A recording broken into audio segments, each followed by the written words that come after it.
Fala galera, beleza? Professor Ítalo Colares trazendo aqui uma questão de Sociologia do Enem de 2022. Uma questão bacana falando sobre as sociedades contemporâneas e a questão do Estado e os princípios de direito, né? Que consiste aí a cidadania na relação da sociedade contemporânea. O texto diz o seguinte: o princípio básico do Estado de Direito é o da eliminação do arbítrio no exercício dos poderes públicos, com a consequente garantia de direitos dos indivíduos perante esses poderes.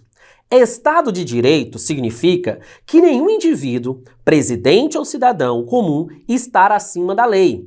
Os governos democráticos exercem a autoridade por meio da lei e estão eles próprios sujeitos aos constrangimentos impostos pela lei, o que a gente chama isso de princípio de isonomia, onde todos estão debaixo da mesma lei, todos seguem os conceitos, os preceitos jurídicos que estão argumentados ali na lei. É o chamado princípio de isonomia. É um texto aí sobre o Estado de Direito. Vamos para o enunciado. Nas sociedades contemporâneas, consiste em violação do princípio básico enunciado no texto. Ou seja, a gente tem que dar uma olhada aí alternativa por alternativa para entender, né, qual é a violação que está acontecendo aí em relação à alternativa de acordo com o texto. Presta atenção. Alternativa A diz: supressão de eleições de representantes políticos. Opa!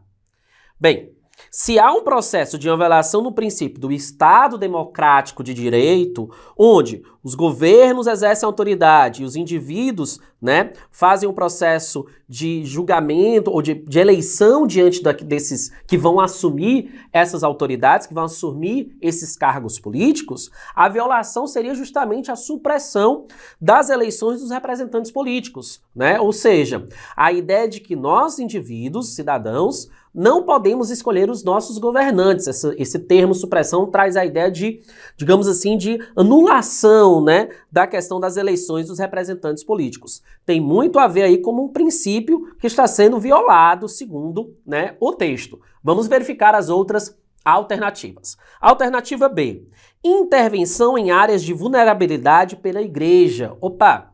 A igreja, ela como um processo de uma instituição social, ela pode intervir aos lugares de vulnerabilidade, fazendo e promovendo ações sociais. Nenhuma lei é ferida nesse momento. Qualquer organização não governamental pode contribuir, né, com a ajuda a pessoas que estão em estado de vulnerabilidade. Não tem problema nenhum. Não está sendo violado nenhum princípio básico e nenhum princípio de direito. Alternativa C: disseminação de projetos sociais em universidades. Mais um princípio que não está sendo violado aí, a questão nas sociedades contemporâneas. As universidades, elas podem, elas devem ter projetos sociais, principalmente nas regiões onde elas estão localizadas, né?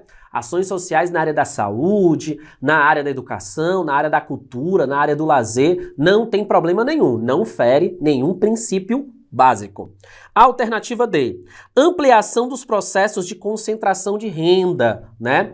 Essa alternativa é uma alternativa aí distratora, que pode nos tirar aí o foco da questão. Mas essa ampliação dos processos de concentração de renda, por incrível que pareça, pessoal, não fere nenhum princípio básico. O que não pode ter é um processo de monopólio, né, nas questões econômicas. Aí não pode ter. Mas a questão de um processo de concentração de renda, não existe problema nenhum e não fere nenhum princípio básico de direito.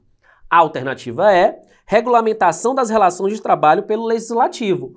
Pelo contrário, o legislativo, ele tem o poder e a autoridade perante a Constituição, né, segundo o texto e partindo da questão teórica de fato, de regulamentar a legislação do trabalho. Afinal, é o poder legislativo, é ele que legisla sobre a questão das leis em nosso país, tá? Então, alternativa A é uma alternativa que viola o princípio básico que está no texto, a supressão de eleições de representantes políticos.